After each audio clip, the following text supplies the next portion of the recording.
morning, everyone, and welcome to the morning show right here on Main Street TV, where Tanya just walked in. Welcome. And some other people. Welcome, other people. Ohio Health race for a reason. Okay. Are they supposed to be here tonight? Okay, well, anyway, we're going to... There's all these people in the studio. No, we are back with our friend Aaliyah. Hi. Welcome back. Thank you. Otherwise known, a.k.a. Alice in Wonderland, right? Yes. Yes. You were here talking about the play, and how did it go? It went really well. We had to add seats the first couple of nights because there were so many people. They just kept coming. That is the best problem ever to have. Yeah, it was a good problem. Very good problem. Very good. Love that. So proud of you. And little Alice has been here since too. So she was here like the next week talking about something completely different. So it was fun. Awesome. But anyway, so welcome back. Aaliyah Khan, and you are here, you have a different hat on today, to talk about Wellston's Bandorama coming up. So thank you. Yes. As a senior, you got voluntold to be the representative, huh? Voluntold, but I enjoy it, so it's okay. Well, good. Well, we enjoy having you here. So, Bandorama, it is this Saturday, April 26th from 2 to 6 p.m. So, what it is it's a really big fundraiser for us. It's end of the year. You know, we've went through the whole year spending some money. Now we're taking it back in. Okay. But besides being a fundraiser, it's also a huge showcase of our band program because we have all the way from our 4th grade recorders all the way up to 12th grade band. So 4th grade recorders, 5th grade intermediate band. Oh, wow. You guys start early. Yeah. Yes. Yeah. That's awesome. Yeah. No wonder your band is so good. They're starting early. Yeah, we got a good few years till you get up into high school to practice all that. Right. So, yeah. And we also have a jazz band that is going to perform during our chicken noodle dinner. So you had me at chicken and noodles. Yeah, we have a chicken noodle dinner, a vendor fair, a ticket auction or a Chinese auction, split the pot, silent auction, and dessert auction. So the dessert auction was pretty popular last year. I'll bet. It was. And there were some good items in that. So are you baking anything? I'm not, but I know some people who are, and they bake really well. Okay. So it'll be good. Very good. But that's great. And, you know, would you tell everybody why it's so important for folks to support this? Because, you know, it's expensive to hoss all the kids around and instruments and all of this stuff. So kind of explain why you all have to do your own fundraising. So, you know, our band boosters, we try to get them to support a lot of what we do. But you know, we need some intake as well, like intake of money, because we have to travel to a whole bunch of competitions and games during marching season. In concert season, we need instruments, and in marching season too, we need instrument repairs, and something might break. You might need to get something new, and we have to feed our band whenever we go to competitions. Like if it's a long, almost 12-hour day, we need to be fed. So that's definitely important. Yeah, so it's just over the year, we just have a lot of expenses that we just got to raise some money for, so we can keep having, you know, a good income. You know, and I think, I don't know, I just wanted to make sure that we pointed that out, because I think a lot of people say, well, the band is the school and the school should pay for it. And that's not how sports is not the case. It's not how sports, and it's not how band, and it's not how a lot of this stuff works. Yeah. You have to kind of raise your own money. Yep, because it's just, most of it is through our band boosters. If not, then we try to get donations and such. So. And how many people do you have in the you know, the marching band, the high school band? I'm pretty sure we had about 60 people this year. So that's quite a bit of mouths to feed and all of that. So, So, all right. So this is a day to raise money, of course, and awareness and all that, but it's also a day of fun for everybody, and like you get to show off a little bit. Yeah, and it really brings our community together because a lot of people showed up last year and we raised a good amount of money. So, but not only does the community showing up help, the community helps us get this together. Like we've had people, we need noodle makers to make homemade noodles. Oh, yeah. All hands on deck. Like I said, band boosters, they go out into the community and try to get like some of our bigger prizes. We have Cincinnati Reds tickets, Cincinnati Zoo tickets, COSI tickets, Rock and Roll Hall of Fame, a fire pit with 2 Adirondack chairs to go with it, a barbecue grill and smoker. So like we have some of our boosters donated that, where they reached out to like the Cincinnati Reds and it's like, hey, can we have some tickets? So they go out into the community, but also our band members get to go out into the community and ask for donations from like local businesses. Sure. Like me, myself, and a friend, we went out and asked like 20 businesses for donations, and they really showed up. So thank you to all the local businesses. We really appreciate all your help with this and all your donations, because it really helps bring this all together. And here's the thing, like you all work really, really hard in so many aspects of your school career, but the band members work very, very hard, and you should be rewarded for that, and you should be appreciated for what you all do. And so get out, show up, support these kids this weekend. And where is this located? Okay, so it is located in our high school gym, but the chicken noodle dinner and our jazz band will be performing in the high school cafeteria. Okay. So All the right. high school cafeteria and the high school gym. So if you make it to the high school, you'll be in good shape. Yes. Just follow all the people. Yeah. And the Just smell go of the through- noodles. Yes, of course. Yep.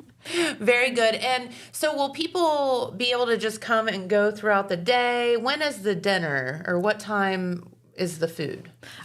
So the food, I'm pretty sure starts at that 2:00 time, or it might be like an hour before, like you can come in, because we'll also have like delivery too. And you can get carry out probably Yes. too. Mhm. Okay. Yes. We'll have like the styrofoam boxes, and you can either take it with you. We have plenty of tables in the cafeteria, plenty of seating, and we will have that jazz band performance, like I said. So That's awesome. you get lunch and a show. Yeah. Lunch is not dinner and a show, lunch and a show. Or Like, both. yeah, it's a little late for lunch, I Let's guess. go with but- Leonard. Yeah, Linner. Yeah. That works. Yeah. Very cool. And again, this is to support the band and all the great efforts that you do throughout the year. And do you have any of your awards, like what you all have done this year? To kind of toot your own horn, pun intended. Our marching band, we went to OMEA state finals this year, and we received a excellent rating of 2. Okay. So that's the second highest rating. Yes. And we qualified for state, which that means getting a superior 1 rating, the best rating. We got a superior rating 3 times. We qualified 3 times. So, Wow. and, yeah, that's we haven't great. qualified the past couple of years, so it was a really big accomplishment. So you're doing something right this year. Yeah. Heck yeah. Yes, and we got a few color guard awards, like in our class, and like overall color guard. So they got some awards for that. That's cool. I think we might have got a couple percussion ones, but that was marching band, and we went to Ohio University for their band invitational. That was for concert band. Okay. So it's nothing like scored, but like they just invite bands, and you get to go work with some really highly educated people and get some Yes. good feedback. So that was something that we did as the concert band. We went to a large group where we received a 2. Okay. And that's also concert band. So we've been doing pretty good this year. There you go. So go help them out. They need it. Yeah. So you are a senior this year. Yes, I am. So where does the future hold? What does it hold for you? Well, I have been accepted into Ohio University School of Music. Exciting. Yes. So I am going to go for music education. Okay. So Very I might be on the Oh my I might gosh. be in the band teacher aspect of this. The tables might turn, Yes, huh? they might. Yeah, and one more thing I want to mention about Bandorama, it's also at the end of like our day, we have a performance at 5:15 that is all of the bands combined from 5th grade to 12th grade. We will play a song all together, so it'll be a huge mega band. That is cool. Yes, so that's another thing that kind of brings the kids together, and Love all that. the music just it comes together all as one. Yeah. So it's really fun because we have to pick a piece that the younger students can play. I was going to say, can you give a little hint on that? I'm not going to spoil the Okay. surprise on what it is. No spoiler alerts you here. You have to show up and listen to it. Love that. But it is something that the little kids can play, but it's something that the high schoolers, can kind of turn into their own and add some extra stuff to, just to give it a little bit more depth. A little pizzazz. Yeah, so it's really fun, and it's really inspiring for our younger students because it's like, oh, they get to see the high schoolers and what they do, and what they can look forward to as they grow up and get into our high school band. I know, that's so cool. I can't believe you start in the 4th grade. Like, that is Fourth grade is wild. just recorders, but Yeah. I mean, it is starting somewhere. Yeah, Of course. absolutely. And then you get to look up to the older kids, and now you're one of the older Yeah. kids, and you have to think about that aspect of it too. Yeah, because being that role model. Yeah, and I remember whenever I was in 5th grade, just starting out, like that's whenever we start out on our instruments. I started out on percussion, which I still play now, but like there was plenty of people older in the percussion section that I've always looked up to. So cool. it is very nice to be that person because I can definitely see in these younger members that they look up to me, and that just makes me really proud. Yeah, it should be. Should be. Well, is there anything else you want to tell our viewers before we let you get back to, or well, I guess you're going to the radio next. Yeah, so. that is all I have. So just a reminder, April 26th from 2 to 6 p.m. So make sure you're there. Bandorama, be there. Be there or be square. Yes. And we don't want you to be square. No. That's no fun. It's not fun. No. All right. Well, Leah, thank you so much for stopping Yeah, by. well, thank you for having me. Of course. It's always a pleasure. And we do have a message. We will be back with, well, I don't know. Who are we doing next? Holzer. Okay, our friends from Holzer. And then our good friend John Moore is here as well, and we'll be talking with him. So we'll be back in just a moment. At Vinton County National Bank, we believe in supporting the areas where we live and work.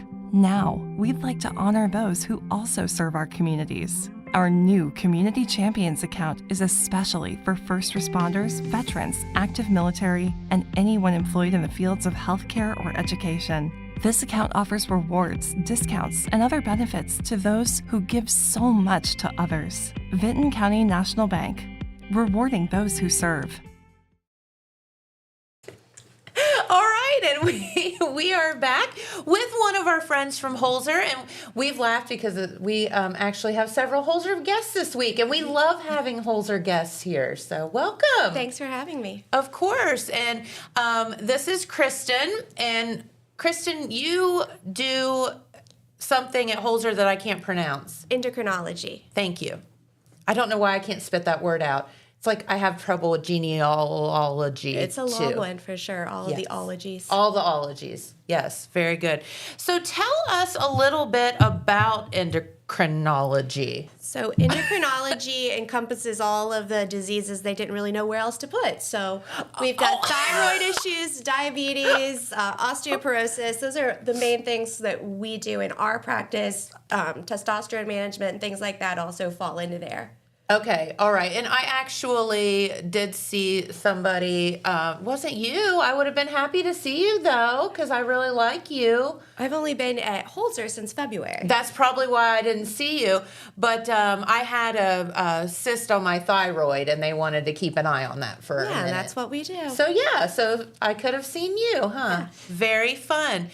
So tell us a little bit about your background before you got to Holzer. So I have been a nurse practitioner since 2013. I've been doing diabetes management nearly that whole time. I kind of fell into diabetes management because I was diagnosed when I was a kid. Okay. And so it's been about 25 years for me in personal diabetes management. So that's how I fell onto the road of endocrinology and nursing in and of itself. You know, I feel like a lot of times people have something personal that's happened to them in the medical profession, and that's how they kind of ended up there. I think so as well. Yeah. Something, whether it be a family member, loved one, or yourself. That's really interesting. So, well, let's talk about some of the people or things that you treat. So personally, I do diabetes management, and I'm branching out into osteoporosis management as well. We have Dr. Stout, who's our endocrinologist and CEO. He is such a wealth of knowledge, and he's helping expand my practice into osteoporosis as well. But diabetes is where I've always been, and it's just amazing to see all of the changes we've had in the last couple of decades and the technology that has advanced and made it so much easier to manage. Really? Okay. And I know there are any number of different things, from shots to oral medications to pumps to all of this stuff. I would assume depending on the severity of your Yeah, case. depending on the severity and the type of diabetes that you have really depends on what we can treat with and how. But the technology in and of itself with the continuous glucose monitors, who anybody can use, whether they're type 1 or type 2, as long as insurance approves it, of course. That makes it a little difficult, but it's just amazing what we have now to manage diabetes that we didn't have 20, 25 years ago. Sure. And we all know that if you are not, no matter how you feel, if you're not keeping up on the management of your diabetes, it will affect you later on in life. Just because you feel good right now, but you're not controlling it. There is so many things that can go wrong down the road that we like to stay on top of. Yeah. No, and I know we have a gentleman that works in our kitchen at the tap room, and I was like, "What is that noise?" And he has a little alarm, and he keeps it in his pocket, and he has I guess it's a monitor. Yeah. And if it goes up or goes too low or too high, it beeps at him. Yeah, you can set the parameters for where you want your alerts to be. It's amazing what we have nowadays. That's so helpful. It is. Because you know, throughout the day, and I know how much his goes off all the time. Yeah. And so he keeps like some candy and different things to help most regulate. All of them can link to a smartphone too, so then parents of little ones can follow them when they're at school or away at practice or whatnot. The expansion of the technology is amazing. That is really cool. So you can keep up, or a family member can also monitor you just in case. Yeah. Okay, very good. So what do people do with diabetes management? I mean, how do most people end up finding out they have diabetes? For most, type 2 is the most common type of diabetes. So most people catch that just on a general blood draw. Your every 6-month blood draw with your primary care is usually how that's detected. Okay, and you may or may not know, or that you feel bad. A lot of people don't. They don't know because it's such a gradual increase in their blood sugar that they don't even notice that they feel bad. Yeah. Until you feel good, and then you realize. Then you realize, absolutely. Yeah, I have a lot of patients say that. I didn't know how bad I felt. Isn't that wild? It is. So talk about the different types of diabetes for a minute, if you would. So type 1 is traditionally what we would call juvenile diabetes. It's now diagnosed much later in life as well. We have better differential diagnoses to know if someone's type 1 or type 2. So type 1s essentially cannot make insulin on their own. Okay. Type 2s are generally making insulin. They are just not using it correctly or making enough. So that's where the injectables that aren't insulin come in, or the oral medications come in. Okay. And then there is another much more infrequent class that I refer to as secondary diabetes, which is like somebody who's had pancreatic cancer or needed to have part of their pancreas removed or something like that. It was caused by a different reason. an unnatural reason, I guess, is how you'd look at it. Okay, I get it. Something that's out of your body's control. Right. So what does insulin do? So insulin regulates glucose in and out of your cells. Okay. So it helps your body use the food you're eating. So sometimes we can have too much or sometimes we can have not enough, correct? Most generally, it's too much. Some people do have issues where their body makes too much insulin and then they do have the low blood sugars. But for most of us, when we're thinking of diabetes, it's too much sugar, and then the low comes from too much medication of some type. I gotcha. Okay. Which is where the monitoring comes in. Yes. And you come in. Yes. Very good. Okay, so the main thing is, and this goes back to the start, where you need to have a primary care Absolutely. person Absolutely. at the very minimum to go and get those blood draws once a year at the minimum Absolutely. to make sure that everything's on the up and up. Correct. I support that thought 1,000%. Yep, and I don't care how old you are. Yeah. Just do it. But once a year, for Yep, sure. absolutely, and that's at the minimum. And then, you can go from there. You can, because you're learning about cholesterol and you're learning about all kind of different things within your body. Correct. Yeah. And, when you get your cholesterol back and you realize that you should stop putting bad things in your mouth. Those labs are always enlightening. Yes. It's like, I don't want to know. Don't tell me. Right? No, it was so funny. My husband and I got our labs about the same time this year, and his cholesterol was through the roof, and mine's a little high, but he was like, that's not fair. Why is yours normal and mine's high? Because we eat the same things. Right? Husband and wives are the best patients. They tell on each other. I love having them in the office together. I have several sets of husbands and wives, and they're great. They can't wait to tattle on each other. And I said, honey, I don't know other than your genes. I don't know. And that's a big role. It is, and a lot of times, people think, oh my gosh, they're diabetic. They just run around eating candy all the time or something, and I think that's probably a common misconception. Right. You can't help it. Our Appalachian heritage has a lot to do with a lot of things in our diets, but certainly we can't run away from our genes. That's exactly true. And so, what are some of the things that people can do to help themselves, though? I think one of the biggest improvements and simplest improvements is the sugary beverages. I can get a lot of patients, if they come in with elevated glucoses and their averages are up, and they give up those Pepsis and Mountain Dews and sweet teas. And the ski pop. Yeah, and the ski, unfortunately. I know it's good. It is good. But for a lot of people, that's enough to bring them very near to target, if not totally into target. Really. And does it matter if you're drinking, diet versus regular, or? There's a lot of negative things out there on the artificial sweeteners, but I still love my Diet Coke and Diet Mountain Dew a lot. Okay. So if you're going to do something, at least try that. Try to avoid the sugar. Yeah, water's still best, but Yeah.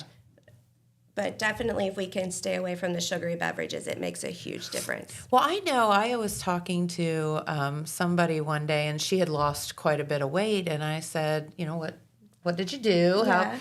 And speaking of the husband was like, well, she was drinking 12 Pepsis or Mountain Dews a day or whatever, and I was like, what? Right? I would, oh my gosh. Can you imagine? Yeah. I have a lot of patients who that is their primary source of hydration is pop. And there's a lot of us out there doing that every day who just haven't, maybe they don't go for their yearly labs, but yeah. So that's just one thing that you could cut out to make a huge difference. Yeah, that and taking a walk every day makes a huge difference as well. Yep. Just moving your butt a little bit. Just a little bit, Just a little bit. Yeah, absolutely.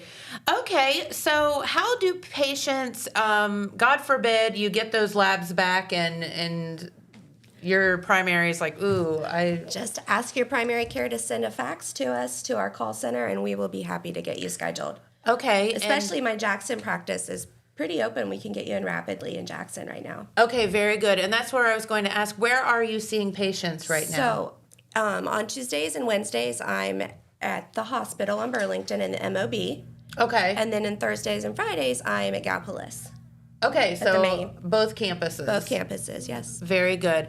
And all you have to do is say, I want to see Kristin. Is it Bierhup? Bierhup, yeah. Yep. And they'll get you hooked up. We sure will. Yeah, absolutely. So where do they call? Just the main Holzer number to get you? The main Holzer number, yes, they can direct you to our staff, and we can let your primary care know all the paperwork we would need to get you scheduled and all the recent labs and appointment notes and things like that make it easier on us. Okay. Now, you were talking about osteoporosis, and that's something I wouldn't think of with endocrinology, I guess. Like I said, it's kind of all the oddities they lumped into there. All the weird stuff. But let's talk about that for a moment, because I know, especially women, and again, through no fault of our own other than hormones and age, sometimes, have issues with osteoporosis. Definitely. Needs to be monitored. There's a workup, an algorithm we like to go through to verify how the osteoporosis started. And then we have so many different options. There's pills, there's injections, there's IV infusions that we can use to manage the osteoporosis. Okay, and who should be seeing you about that? Because, obviously I can't see my bones. I don't know whether I have that or not. So after menopause, typically our primary care can order what's called a DEXA scan, and that looks at the density of your bones, and it can tell us how rapidly that bone is getting softer, if you will. Okay. And depending on what those results look like, that's when we start looking at treatment options. That would be what common people know as a bone density test, correct? Right, bone density, yes. And I've had one of those just as a marker, because I have that in my family.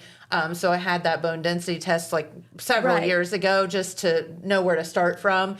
And literally, you lay on a table and that's it. It's you don't quick even have and to painless. get your clothes taken off or anything. It's just you just lay there, and it's super easy. Yeah, it is very quick, very easy. Yeah, and so what are some of the things that people can do, maybe your age, my age, to help either prevent or slow down? Staying active is one of the biggest things. Weight-bearing exercises, so just walking every day, lifting weights, anything like that makes your bones stay healthy. It's just a simple, easy walk a day. Okay. Calcium, vitamin D supplements also are great.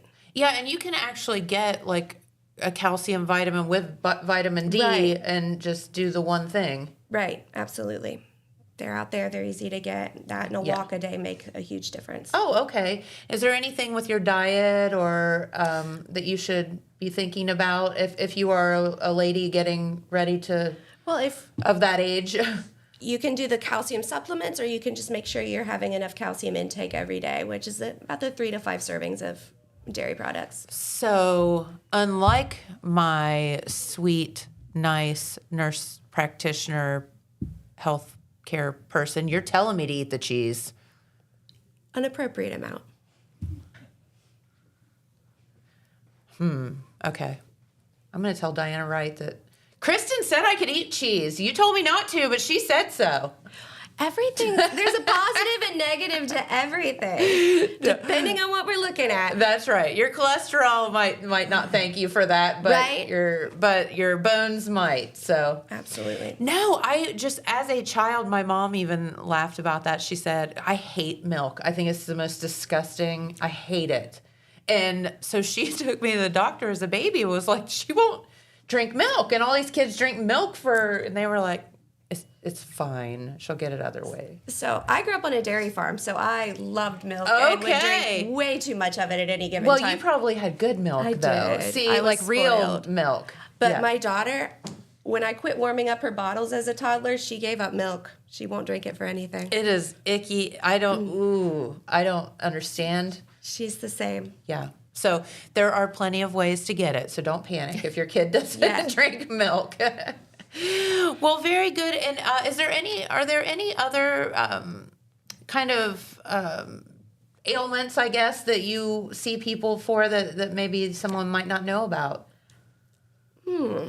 Typically, off the top of my head, we do get a lot of referrals that don't qualify for our care, but we are always careful to review them and send them to the appropriate specialist. That's great Because, too. like I said, endocrinology falls into a lot of oddities. So sometimes we get some that we can't see a connection to endocrinology, and then we try to get them connected with where they need to go. Okay, very good.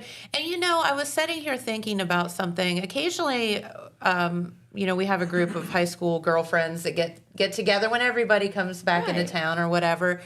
And we were sitting around the table one night, and I think there were 5 or 6 of us there. I think there were 6 of us there, and 5 of us, which I don't have a thyroid issue per se.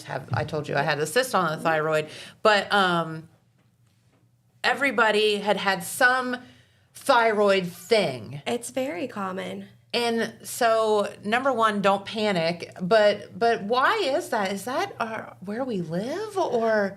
I don't know. I've wondered that as well. Because I'm sitting there thinking, wait a minute here. 5 of the 6 of us have had. I wondered that as well. But, at a previous practice I worked at, we had a locum, a temporary doctor from out of town, and she made that observation as well about thyroid and parathyroid issues in our area being high.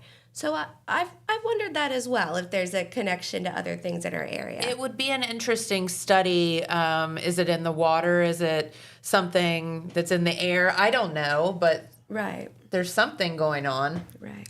So anyway, but if you have an issue, here you go. Our friends at Holzer are here, and Miss Kristin will take great care of you. Thank you. And that's great because and you can either hit the Jackson location or the Gallup-Police location, whatever is more convenient for you. Very good. Well, is there anything else you'd like to tell us while you're here? I don't think so. I'm happy to be back in Jackson and Gallipolis taking care of everybody that I know. So For sure. Well, we're happy to great. have you here. Thank you. Yeah, absolutely. She has her beautiful girls with her here today who had to give up some of their spring break to hang out with us. So Rough day. yeah. Oh boy. Have to take them to do something fun after, I guess. We plan on it. Okay, very good. All right, well, get out of here. I know you have to get back to work, and we appreciate you so much for stopping by. Thank you so much. And Miss Marley's here, and one of these days we're going to get her on the show, too. Definitely should. Don't you shake your head at me, little Miss Missy. All right, well, I'll tell you what, we do have another message, and we'll be back with our good friend John Moore, and he is not here with pizza, and we're very disappointed about that. It's never too early for pizza. Not a chance. All right, we'll be right back. From breaking news to heartwarming stories, the Telegram is your ticket to the latest buzz in town. Read your daily dose of local headlines, sports, and entertainment and more in hand and on paper. Get a print and digital subscription for only $7.95 per month. Delivered fresh every Wednesday and Saturday. Visit thetelegramnews.com or call 740-286-3023 today. Don't just read the news, be a part of it. Saturday, August 16th is Southern Rock Woodstock in the Gallipolis Fairgrounds. This event will feature 3 decades of original artists and legends, such as Leonard Skinner, 38 Special, and Molly Hatchet. In light of this event, Total Media will be giving away 4 VIP tickets. For a chance to win these exclusive passes, comment your favorite Southern Rock song, and our staff will vote on which one is the best. Good luck, and may the best man rock out. All right, and we are back with our good friend John Moore, and you are here without pizza from Cardo's. Yeah, it's kind of early. What is it, 9:33? We've not even made dough yet. I would have settled for yesterday's. No, and just a plug for you, Cardo's, now on DoorDash. That's right. Are you guys on DoorDash? Not yet. Okay. I'm working on it. Have you contacted them? Not yet. Can I recommend them to you? Yes, and everyone else has too. Okay. So yeah, that's why I'm on it. No, we didn't at first because we just wanted to kind of make sure that we got our processes down and whatever. But now we've been open over a little over a year, and I think we'll be okay to do it now. I just, you'd rather not do something and not fail at it, and make sure that you get everything going in the right direction. But so DoorDash, Cardo's. My favorite's the cauliflower crust pizza. I love it. Yep. We had a cauliflower crust pizza on the recommendation of my food salesman. I'm like, so good. Cauliflower crust pizza? I know it sounds disgusting. We sell out of them I know sometimes. it's so good, and if you are watching your carbs or whatever, it's just a good alternative for that. And even I'll be honest with you, in someone that did go like cutting out carbs and sugars and all that stuff. Not that your regular pizza is not amazing, because it is, but I've come to the conclusion now that sometimes a lot of the whatever gluten or whatever That affects upsets you? my stomach. Yeah. So once you get kind of past that, but so it's a great alternative to be able to still have that great Cardo's pizza. A chicken bacon ranch pizza on a cauliflower crust. That's fantastic. Good stuff. And also people order cheese breadsticks on the cauliflower crust. Those are really good too. Wait. I didn't even think of that. Cheese breadsticks on the cauliflower crust. Yep. We also have cauliflower crust, which is gluten free. Then we also have a straight up gluten free crust, and people do that very thing on those too. Cheese breadsticks on one of those crusts. My mind is blown. Stop. Yeah. How do is it on the online ordering? I think so. Okay. Yeah, should All be. right.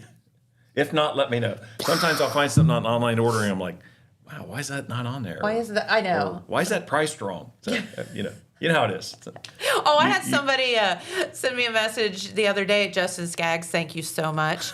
It was a Sunday, and we have brunch on Sundays, and he sent me a text and said best deal in town.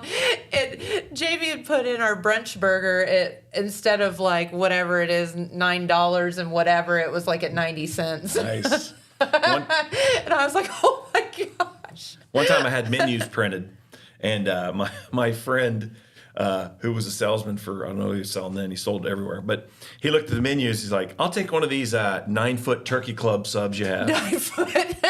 Yeah, we had it as, instead of 9-inch Nice. sub line, it was 9-foot. And I'm like, we just threw all the menus away and just reprinted them. Yeah, you just gotta. Yeah.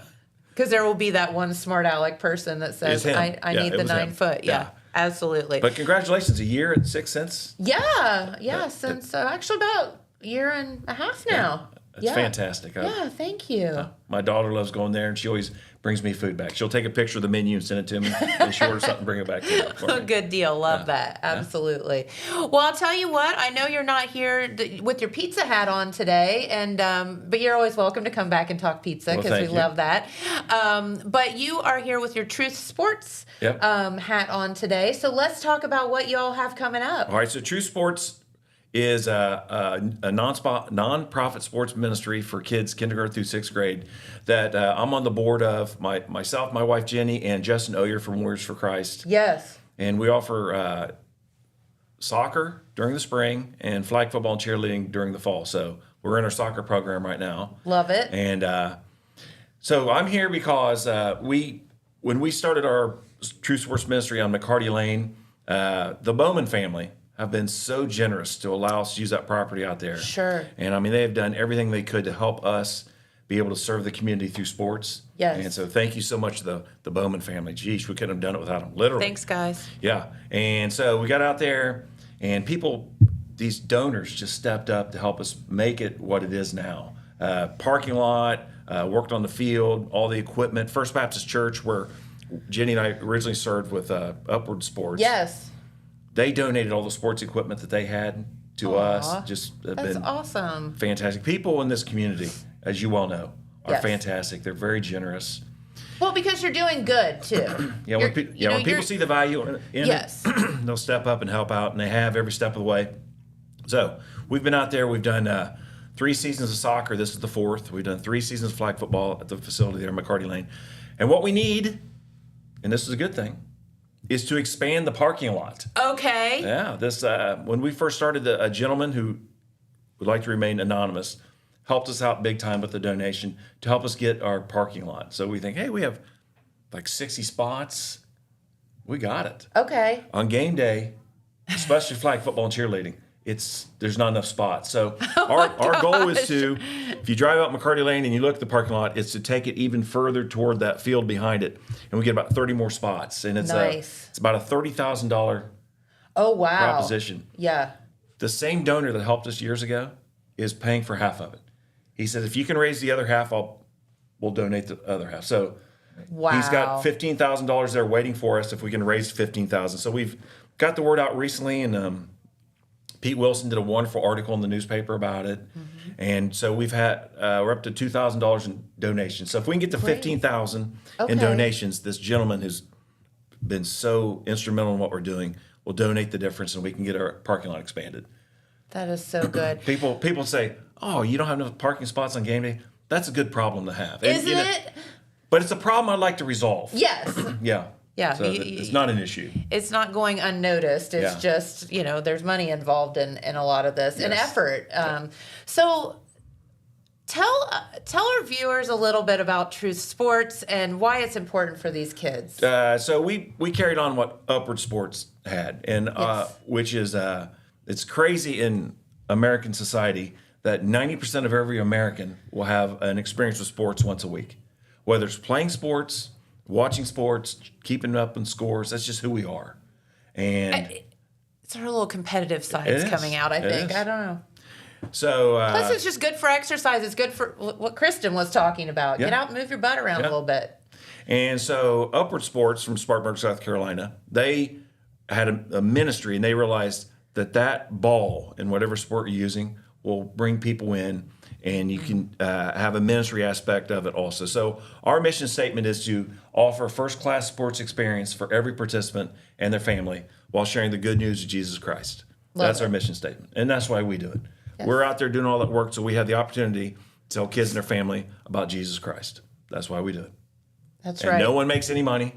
No one's pocketing any money. God knows. No one makes any money. I will say that the only people who get paid out there are the people working now, because we pay, and trust me, this is worth every penny.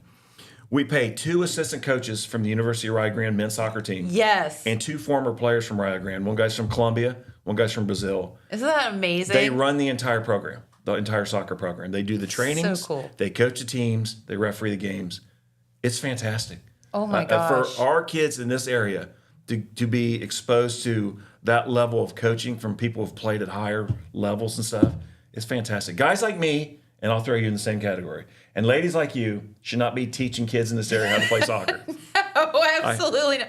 Just run real fast, little Johnny. Just kick it. The You'll ball. Hear that. Just kick the ball. Yeah, there's more to, there's more. Every time you touch the ball, it should make sense in the soccer world. There should be a method to the madness. Yes, so these guys are just fantastic. And so we got our first game started yesterday, and I just sat back and listened to them. A couple times, we're early in the season, they'll stop the game, and they'll be like, look where your positioning is. Look, this is where you should be. And the ball should move, blah, blah, blah. It's fantastic. So they're the only people that get paid being out there, as well as the referees in flag football. Okay. They get paid. We need those positions. Yes. Yeah. Now, when it comes to coaches for flag football, every guy in Ohio is a football coach. So of course. We've got a lot of great coaches over the years to coach flag football. But the soccer program it's really special. Waylon Massey, the athletic director, Jackson City Schools, he and I a few years ago, we talked about what a soccer league could look like in Jackson if we could tap into what the University of Rio Grande has to offer. And the coach there, Scott Morrissey, he stepped up and said, hey, here's what I think you should do. And so at University of Rio Grande, they have a master's in coaching degree. So I didn't know that. Yeah, so these guys that have played at Rio Grande and other colleges, they come to Rio Grande to get their master's in coaching. Wow. And then if Scott handpicks them, they're assistant coaches on the soccer team. That is cool. Yeah, so Scott Morrissey at Rio Grande, thank you so much. He's helped us out to get these guys there. And such talent there just a few miles down the road. So the we're NAIA so fortunate. National champions 2 times the last, I don't know how many years. Yes. It's been within the last 20 years, they've done it a couple times. Yeah. That's saying something, huh? And Scott Morrissey, he and I are the same age. He's been there for like 35 years. he is the program. How do you do that when you're only 29? Yeah. I've been in the pizza shop. This is 36 years for the pizza business. Unbelievable. I was 12 when I started. Right? I know. I was 16 when I started Waverly Cardos, but I was 22 when I opened here. I was going to tell you, I remember Cardos. Oh my gosh. Did it start in my dad's old building? Yeah, your dad helped me. The old Lou's drive-in down on think it's a smoke shop now or something. It's set there, and I came to town, and I met up with I've known Rick McNally my entire life. And I said, Rick, who do I link up with in Jackson to help me find a place? He said, Nia Henry. So Nia drove me all around. I was 22 years old. And Nia. She tried to sell me every single thing in town. But absolutely. Driving you through fields and every other thing known to man. Had great ideas. And then one day she said, I think I just found a place you could start off at. Yes. And it was your dad's old Lou's Drive-In. Yep, Lou's Drive-In, yeah. Yeah. And your dad helped me big time, answered a bunch of questions about the building and some restaurant questions that I did not know that he had the answer to and stuff. So, that's awesome. Yeah. Well, good. I'll never forget that. Always. I like to say that I have part of Cardo's. I don't know that you were alive at that time. Were you alive in '89? Oh yeah. Okay, gotcha. Oh yeah. No, I remember when you were there. I remember it, and the little red cars zipping around town. I was 22. And you might relate to this. I was 22 and I was willing to work every hour of every day. Yes. I am no longer 22 and I'm no longer willing to work every hour of every day. Yeah. No, I laugh back and I think about when Jamie and I first started the first courtside down in Gallipolis, and he would go in the morning at 6 or whatever, and he was the janitor. He cleaned, mopped, did all that stuff, maintenance guy, cooked all day, and then did all the stuff at night too. Yeah, all of that. Whatever it takes. Yeah. That's small business in America right there. It is. Yeah. Yep. But here we are. Yeah. So still dumb. Just now we're just old and dumb. Yeah, why aren't we working for someone else? What are we thinking about? Why can't someone else have all the worry in the world? Yeah. But anyway, no, Upward is not, Truth Sports now. I don't know why I said Upward. We started at the First Baptist Church with Upward Sports. Yes, and I think a lot of people knew that, so I think it's kind of fair to say that you've grown into the Truth Sports. Yeah. It's funny, I was telling the story. How much time do we have, by the way? I don't want to run us over. Oh, I was just waiting on Pete to show up. Is he coming? Okay. Oh, okay. It's funny, I was telling the story on the radio about when the Methodist Church had Upward basketball, and I was going to the Baptist Church at the time, and the Baptist Church bought that field next to him. Yes. A couple people at the church went and did all the legwork and said, hey, we could do a flag football program here also. And we need 8 people to go to training. And they're like, you should go to training with us. I'm like, I don't think so. I'm not You're really, like, not really. No. Not into and my it. wife said, I think you'd like that. I think you'd be good at that. And, my wife makes way better decisions than I do. As most do. So I went and, I'm here so you glad. are. I was one of 8 volunteers at the First Baptist Church that started that, those are great times to think about all those people, how we work together on that to get that going. Well, I love the stories that you have told here on the air about the fact that when you started the program, some of the kids now have started it there, have already gone, and they're now playing in college, or a lot of kids that played with us it's crazy. Are now playing college sports, and to see them at that age, to be able to introduce their name as a little kid, and they run through for introductions, and then go to the high school game and see them out there. And it's like you've raised them all the way up. It's a huge blessing to have seen that. We saw those kids and the talent they had as a little kid. So that's cool. A huge blessing. Yeah, that would be. All right, so how can somebody help if they are interested in helping you with Truth Sports? Find me at Cardo's Pizza. In that parking lot. Yeah, find me at Cardo's Pizza, and I'll tell you how you can make a donation. That'd be a huge blessing to get that parking lot expanded. And again, there's some guy that's going to pay for the other half, and God bless that guy. Yep. Help us out like that. So we need another $13,000. About $13,000 would be great. All right. Well, get to it, people. And if that wants to be one donor, we're fine with that too, Sure, right? We'll take the $13,000 check. Anything would be greatly appreciated. You got it. Yeah. Thank you very much. And thank you to Total Media. They've helped our program out every step of the way, and we appreciate you guys. Of course, it's our pleasure. All right. Well, because you're doing good stuff. That's our goal. There you go. All right. Well, we do have some other guests here in the studio. So I think, do we have another message, Adrian? Okay. And we will be back in just a moment. Thanks, John. Thank you very much. Did you know Jackson is home to a locally owned and operated full-service print shop? Zip Printing covers all your print, signage, and design needs. From business cards, booklets, and posters to yard signs, banners, screen-printed t-shirts, oversized signage, and more. We can help you or your business advertise and look good doing it. Zip Printing also offers logo design. Allow us to assist you in building or elevating your brand today. Zip Printing is located in the Stockmeister Plaza at 708 East Main Street in Jackson, Ohio. So stop in or give us a call at 740-286-3023.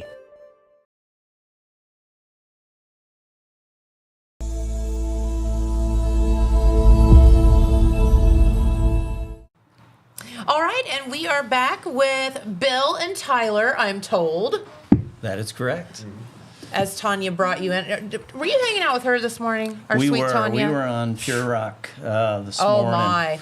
You had to And deal with Porterhouse? It was, he's a good guy to deal with. He's a good guy. something. Yep, he we had a good time over there. Yeah, no, it's very good. And so you guys are here to talk about something really important that's going on. So let's get it. All right. Well, the Ohio Health Race for a Reason is Okay. happening this weekend up in Athens, Ohio. So Okay. on the Ohio University campus, it's a multi-sport charity event.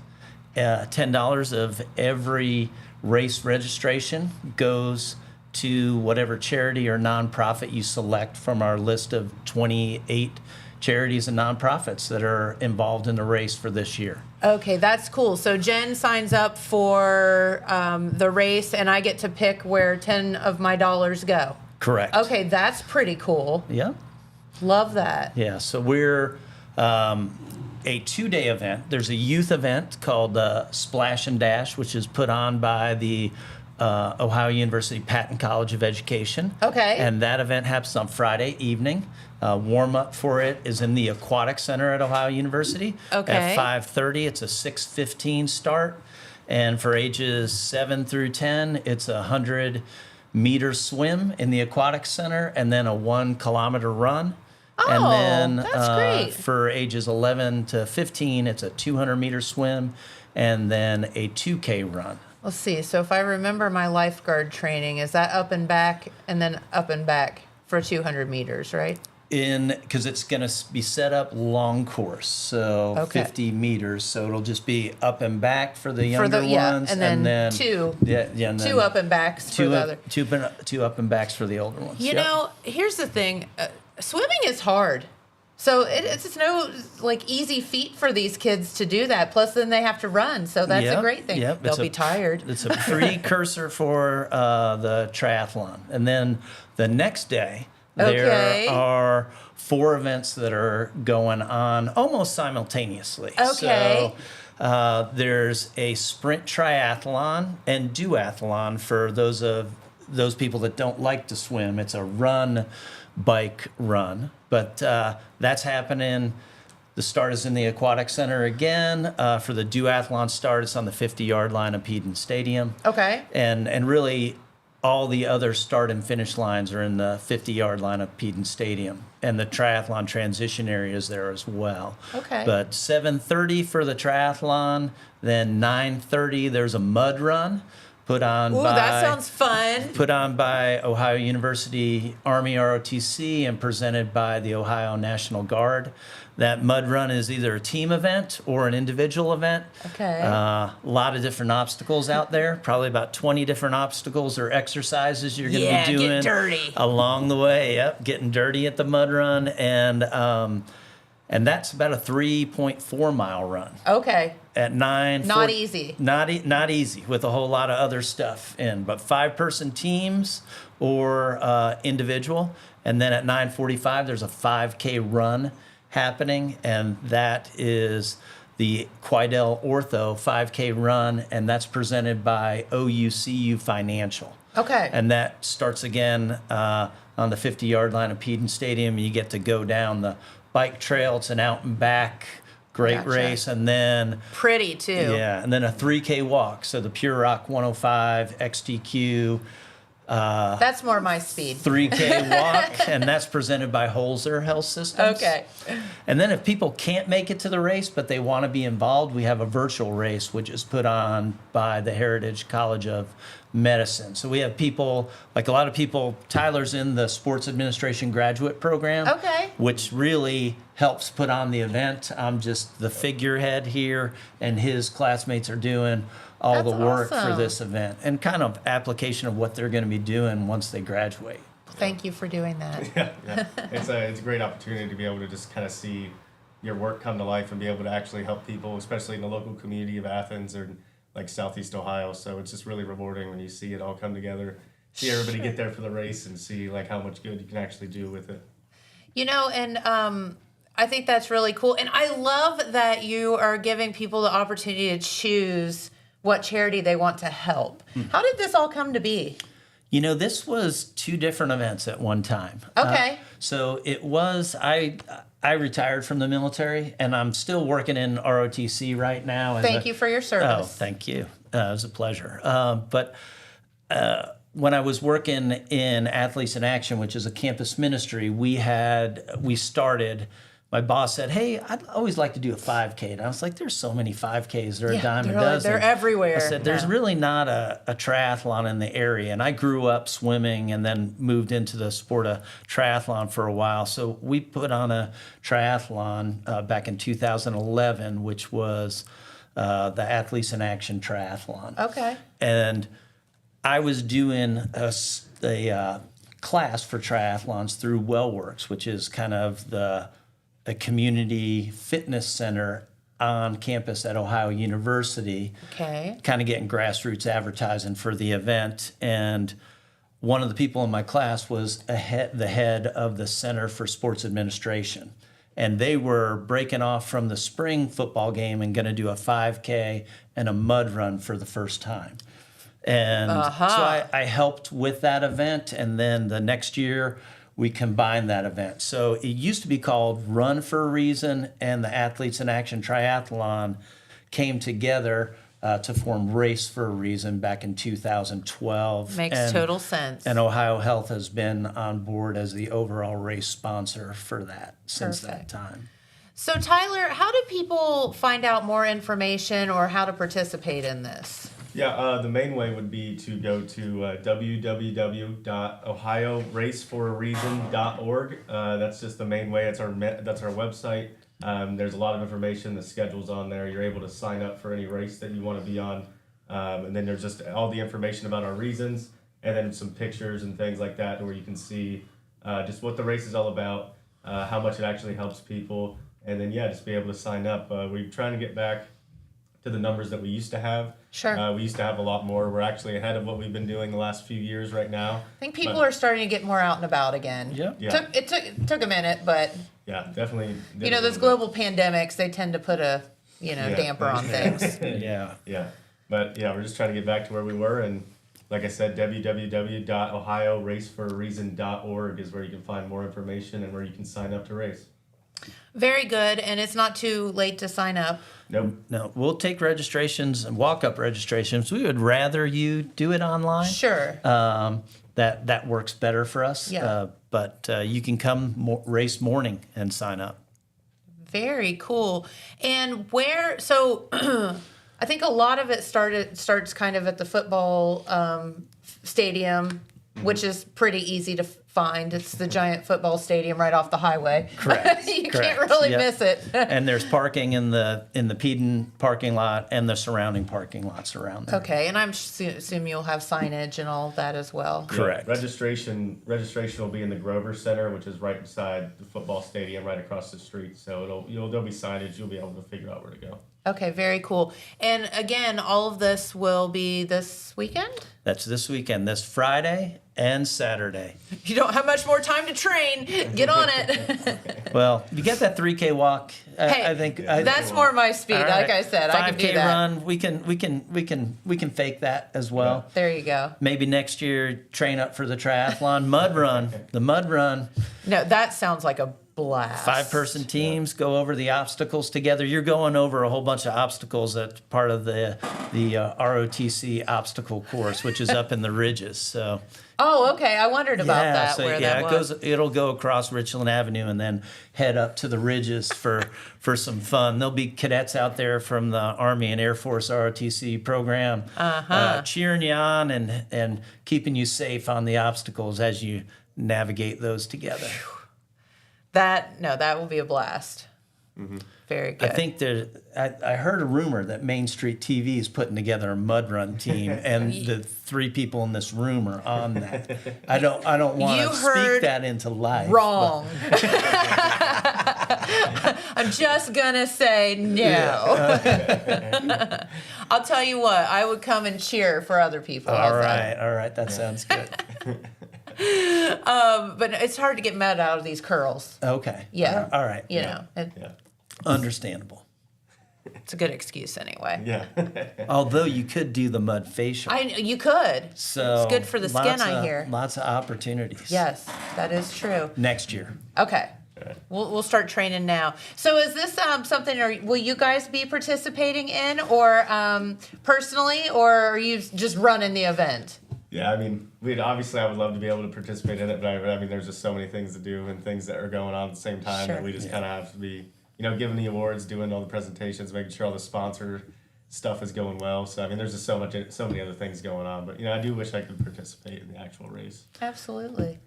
So will there be, I was just sitting here thinking, will there be like food or like drinks for people? Oh, yes. Yes, there will be. Or other activities? Yeah, so Bagel Street Deli donates bagels for the event. So there's lots of great bagels, cream cheese at the end. We'll have some fruit that, and then Southeast Ohio Beverage donates Nesquik chocolate milk, awesome, sparkling ice drink, as well as Nestle water. So that'll be at the finish line and waiting on you inside Peden Stadium. Big good time. Oh, the Bagel Jambulance Street is going to be there. That's right. So we'd be jamming. Yep. Something like that. Okay, well, good. So once again, what is that website that people can find out more information? Yeah, it's www.ohioraceforareason.org. So if you need any more information or you're wanting to sign up, that's the place to find all that. Okay. Oh, it's in the comments. And it's in the comments. Thank you. All Appreciate it. All right. Well, thanks, guys, for stopping by. Thanks for having us. Thanks for having us. Yeah, let us know how it goes this weekend. Okay. Definitely will. That sounds good. Very cool. All right. Well, we have another message, and our friend Jeremiah is here. We're going to run over just a little bit because we have some breaking news. So we'll be back in just a moment.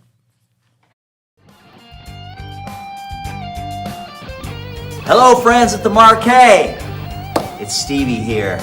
We're looking forward to a great show on Saturday night, bringing you New Frontiers Journey Tribute. We're going to sing all the great Journey songs from your childhood, have a great time. All these great songs. That's just looking forward to this. Ann Wilson. Ann Wilson, thank you, Ann Wilson. And Nancy. Where'd you guys come from? Well, it's not going to be an entire night of Journey. We've got some hard lined up here, too. Really? Yeah, we've got like Barracuda. Oh, yeah. Alone. All the good stuff. All the good stuff that you're going to remember. So great. It's going to be a great show. We hope y'all are going to come and sing with us and Saturday night. And us. And them. Saturday night, the Marquee Theater. Please be there. Be there.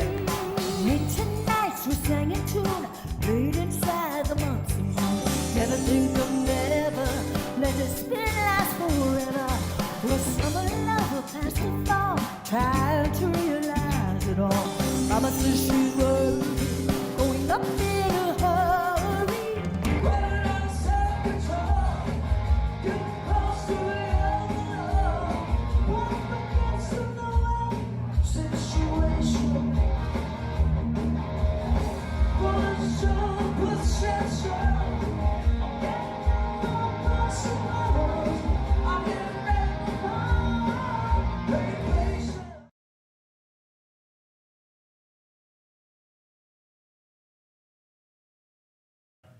All right, and we are back. We have had so many guests here in the studio. It's been a busy day of TV here on Main Street TV. But we love it, and we're going to, though, continue with some news. Yeah, so we will be so- running over a little bit, so don't go anywhere, folks. Get a little extra time here on middle of the week, hump day. How about that? There you A little go. extra time.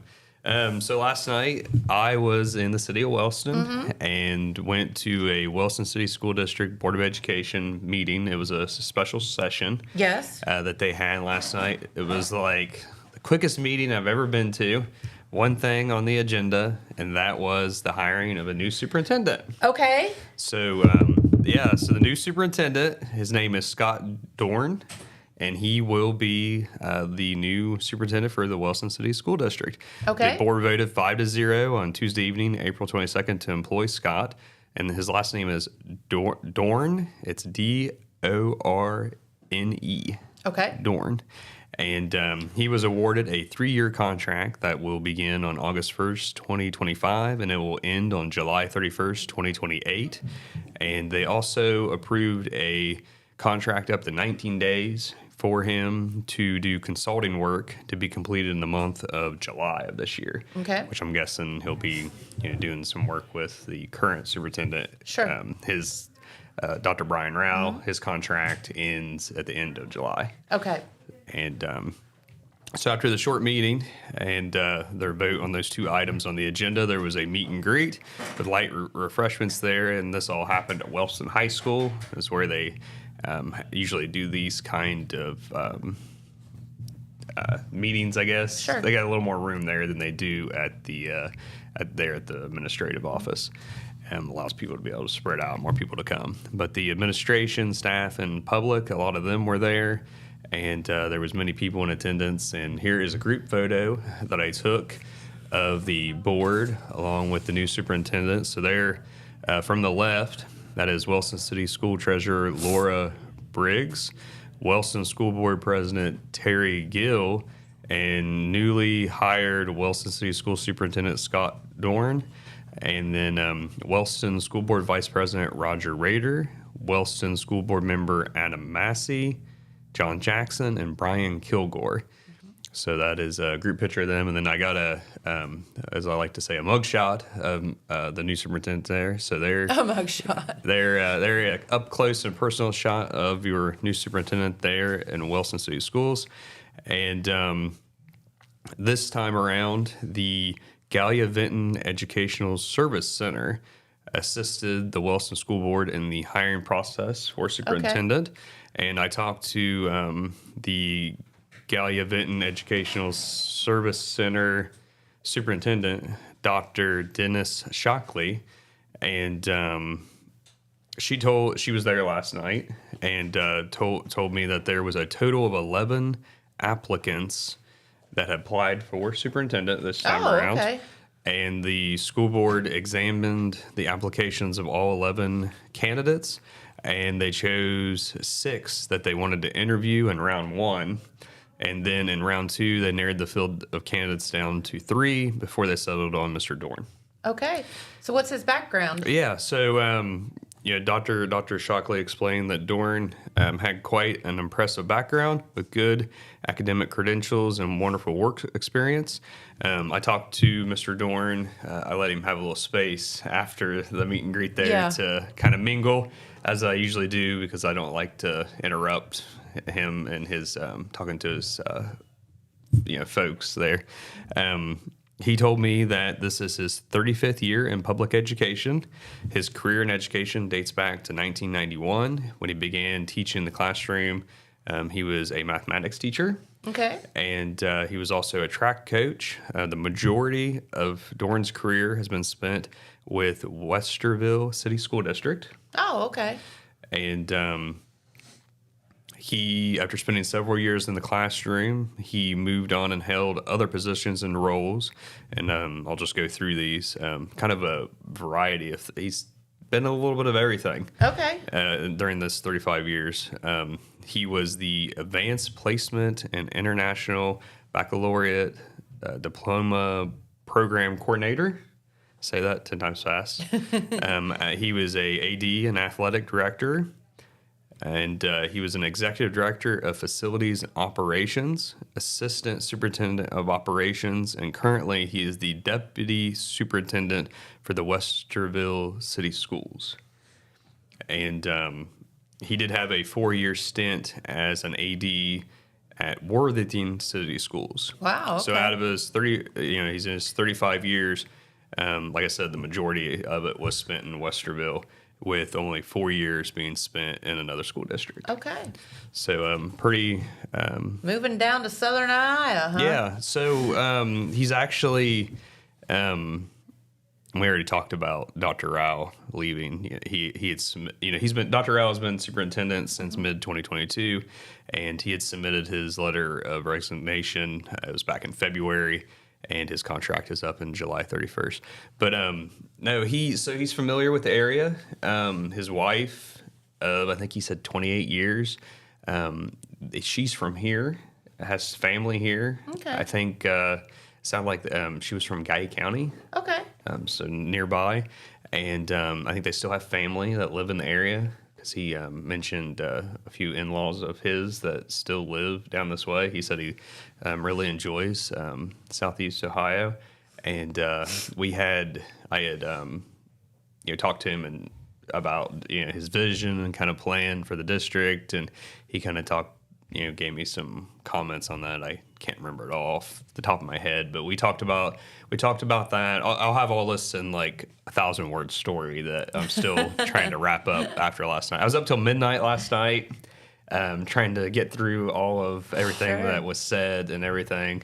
Because I was over there until probably after 8 last night, and then by the time I got home and got showered and situated to sit down to just get a jump start on things, I was up till midnight. And I sent Pete an email, and I said, I'm so sorry. I'd hoped to finish my story, but it'll have to wait. I said, I'm getting writer's block. And this was that. The brain has shut off. 12:03 a.m. this morning. That's what time I sent him this email. And but I talked to the new superintendent about school funding. That's a big topic right now. Yeah, it is. He kind of shared his thoughts on the biennium budget and where it was, where it is now, and he hopes that things will get better as it goes further through that process.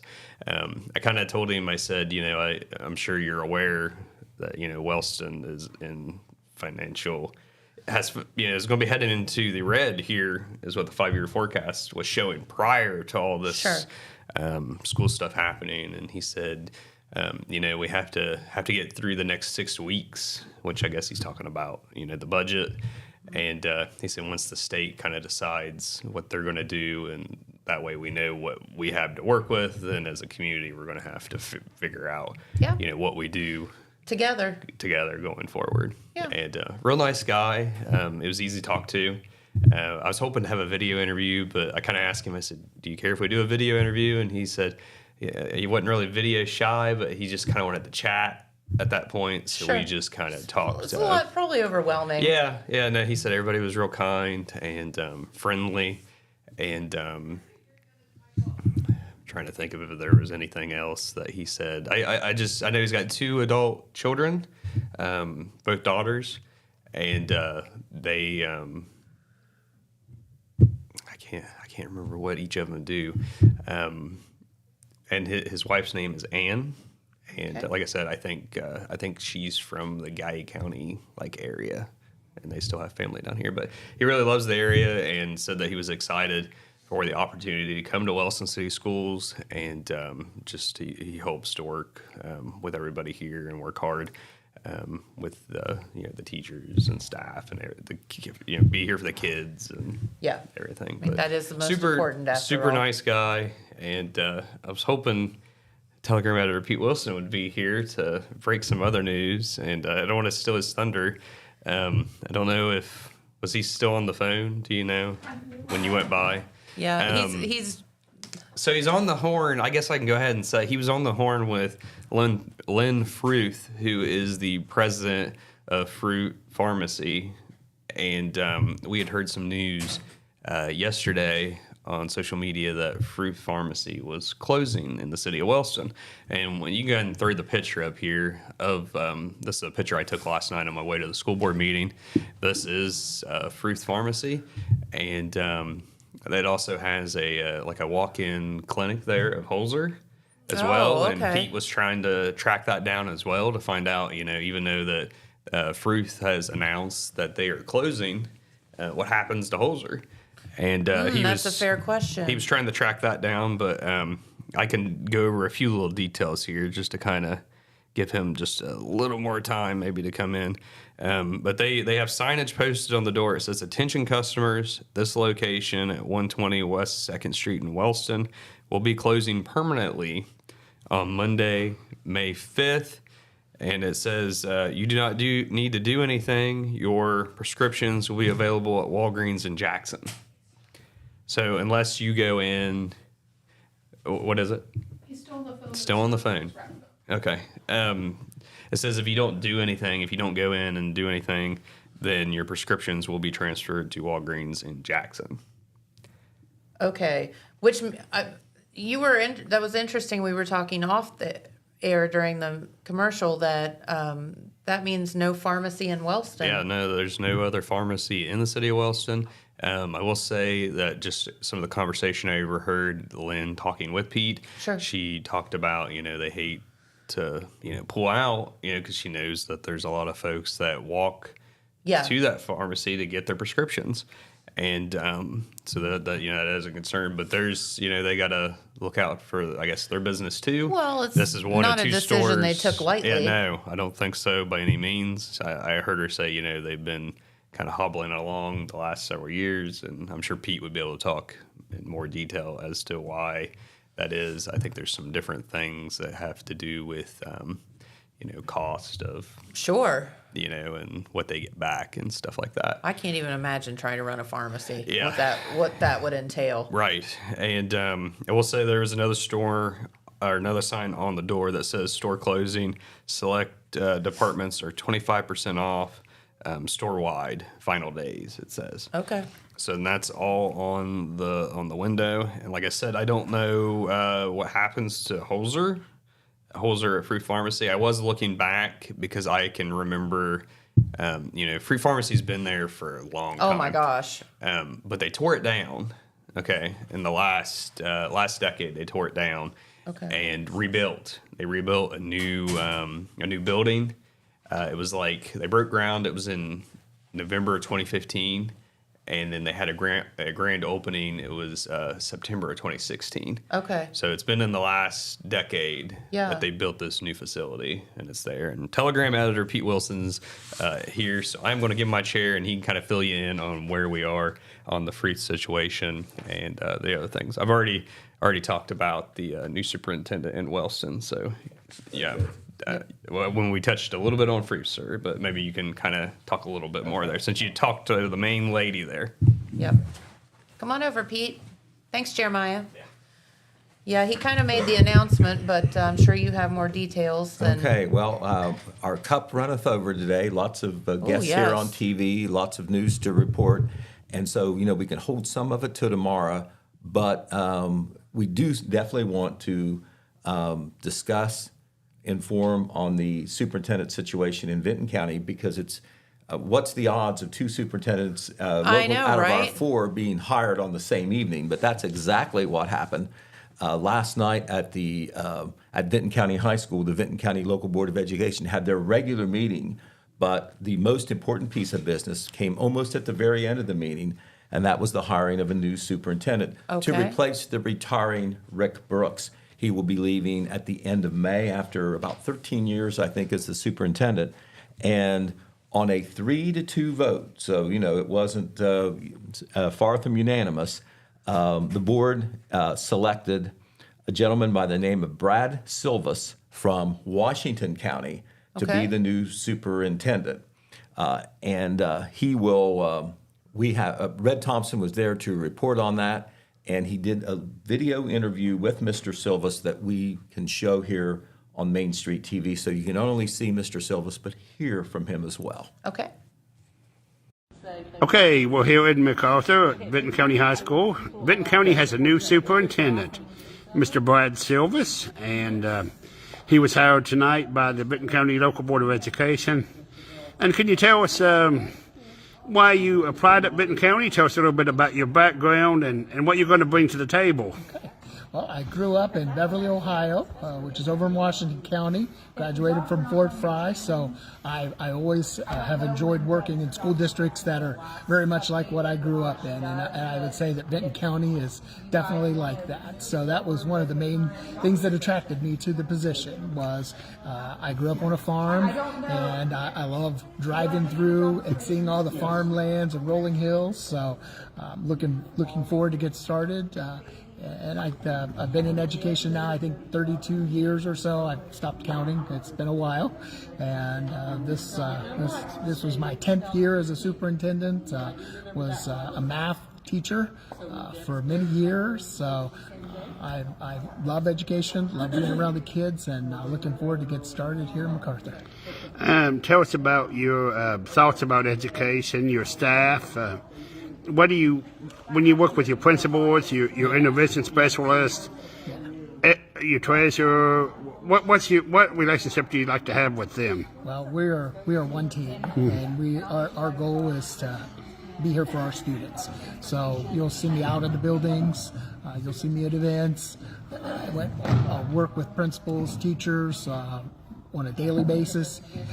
I'm not there to micromanage, but I am there to support. That's my job, is to support the teachers and support the principals that support our students. And in the end, that's our goal, is to help our students achieve. Okay, well, we want to welcome you from Total Media to Benton County Local Schools, and we hope you have a good tenure, sir. All right, thanks. I'm looking forward to it. Okay. All right. Yep, that was a new face to Benton County, but certainly not a new face to education. You heard him talk about 30 plus years in education, 10 years as a superintendent. That is a very valuable experience to have. You have people who want to be superintendent, but you don't have that many who are a superintendent or have been that want to go somewhere else. Right. But his experience has been with the Marietta City School District. That's right in Washington County, where he's from. Also, the Graham Local School District. That's in Champaign County there in west of Columbus. And the Greenon Local School District, which is in Clark County. That's where Springfield is. So, as he said, native of Beverly, Ohio, and from Fort Fry High School. So, that's, a rural county and a small school district. So he has that background as well, which will be helpful to him in Benton County, where, of course, it's very rural with several villages and most of the school population in unincorporated areas. But we do want to say it was a 3-2 vote. I know people were interested in that and why. We can't say all the whys because publicly, at least, there was no comments made at the board meeting, but there was a long executive session before all this happened. Don't know whether it was all about the superintendent or not, but the breakdown of the vote was Roger Houck, Misty Napier, and Scarlett Newton all voted for Mr. Silvis. Board President Cindy Strasbaugh and Vice President Mary Hale, who are two of the more veteran members, voted no. Okay. This is just me speculating, and that's dangerous. But I do want to say this: I don't think their votes were a vote against Mr. Silvis. It was just that there was more than one candidate, and so perhaps somebody else that they wanted. It was more, I think, for those two women. It was more about their preference for another candidate who also, we presume, had some credentials. To tout them as to be superintendent. So we'll be having, obviously, a lot of coverage coming up in the Telegram as well on this. On the Fruth Pharmacy thing, I just did get off the phone with the president of Fruth, which is based in Point Pleasant. Lynn Fruth is her name. Her brother Mike has been the face of Fruth Pharmacy in Wellston for some time. It is going to close officially on May the 5th. And we'll maybe talk a little bit more about this tomorrow because I don't have all my notes in order. Sure. But this was a very, very difficult decision because they do have a history that goes back to 1979 in Wellston. They're small town people. The basis is Point Pleasant. They have hometown pharmacies in West Virginia, Kentucky, and Ohio. And there's something called pharmacy benefits manager situation. That is kind of like the middleman of how prescription drugs get sold. Okay. And the drugstores, of course, are on the retail end of that, and they get reimbursements from the pharmacy benefit managers. Okay. All the drugstores, she says, are feeling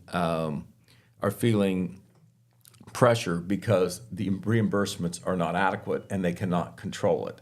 She says that there needs to be some change in the laws or whatever, and that it's going to affect the smaller pharmacies more than the large ones. But she says even some large ones are consolidating operations Gotcha. because of the reimbursements. It's economic, Sure. If it costs you $10 to make a hamburger and you're only allowed to charge $9, you're going to be in trouble Yes, in the you long are. run. Real quick. Are you not? Well, that's maybe not a poor analogy, but I get it. But that's what she was saying. And she did express great regret over what's happening there. They will be open through Monday, May the 5th. And if you've had pharmacy business in Wellston with Fruth, they will be transferred to Walgreens in Jackson, so not very far away there at 521 East Main Street. In Jackson, about 8 to 10 employees there will be dislocated. Some of them will have the opportunity, or maybe all of them, to go to Walgreens. There's kind of have a partnership there on this situation because the job market is good for a lot of different positions or whatever. But the sad thing is that for the time being, there'll be no pharmacy, zero, nada, in Wellston. Yeah, So that's rough. that is not good. You're talking about a city with a population not too far behind Jackson, and Jackson has more Numerous, yeah. right, where you can get your prescription drugs, and that matters to some people. Some people don't understand that some people don't have ready access to transportation or whatever for some of their needs. So we may say more about that tomorrow, but that's kind of the skinny. Okay. And we have lots more to talk about tomorrow as well. Okay, we'll get to it, Pete. All right. All right, well, thank you for stopping by, and thank you all for sticking with us and watching this morning. We greatly appreciate it. We will be back here tomorrow with, I think, our friends from the Chamber of Commerce and talk about a couple of other things that are coming up here to look forward to. So thank you so much for watching. Enjoy the weather today, and we'll see you right back here in the morning. Bye-bye, everyone. Thank you.